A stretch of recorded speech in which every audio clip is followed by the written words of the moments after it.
कल मैंने आपको रेशों का वर्गीकरण कराया था और रेशों का वर्गीकरण मैंने आपको लंबाई के आधार पर कराया था। आज देखते हैं हम स्रोत के आधार पर। इसको हम स्रोत के आधार पर, उद्गम के आधार पर या उत्पत्ति के आधार पर भी बोल सकते हैं। तो देखते हैं, स्रोत के आधार पर भी ये दो प्रकार से बांटा जाता है।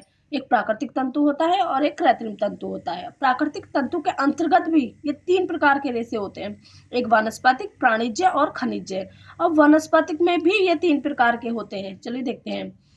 पहले बीज वाले, फिर तने वाले और पत्ते वाले। तो बीज से हमें कौन कौन से रेशे प्राप्त होते हैं? कपास और कापोक। तने से हमें हैम्प, लिलन, जूट, अवाका, मनीला, कोयर और रेमी, ये सब प्राप्त होते हैं। और पत्ते वाले पिना और सीसल, ये हमें पत्तों से प्राप्त होते हैं। फिर है हमारा प्राणिज्य रेशे। प्राणिज्य रेशे वो होते हैं जो हमें प्राणियों से मिलते हैं, जैसे रेशम है, ऊन है, अजलोन है या अर्लोन है। फिर है हमारे खनिज रेशे। खनिज में आएंगे सोना, चांदी, एस्बेस्टस, मेटलिक, क्रिस्टाइल। फिर देखते हैं हम कृत्रिम तंतु वाले रेशे। कृत्रिम तंतु में कौन कौन से रेशे आते हैं? एक तो आते हैं मानव निर्मित रेशे और दूसरे होते हैं रासायनिक रेशे। मानव निर्मित रेशे वो होते हैं जो मानव के द्वारा निर्मित किए जाते हैं, जैसे रेयान है, लाइसोन है। और रासायनिक रेशे वो होते हैं जो हम केमिकल से बनाते हैं, जैसे नायलॉन, अर्लोन, डेक्रोन, डर्मन, एक्रिन, सायरन, स्पेंडेक्स, पॉलीमर, टेरलिन, विनियाल, विन्यास और सारन।